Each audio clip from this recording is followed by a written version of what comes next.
хит қылған қалуым деп айта алмаймын ол жақта. Өйткені 120 подписчикпен шықтым.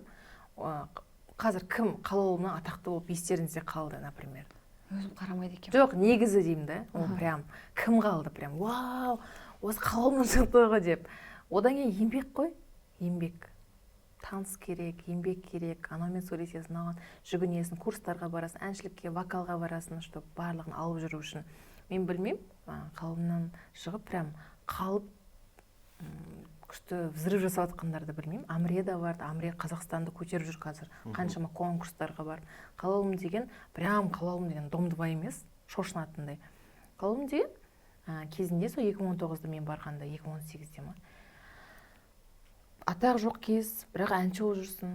Сол кезде маған атақ берсін деген оймен барғанмын негізінде. Бірақ 2 ай ма болдым, отырдым. 120 подписчик келді.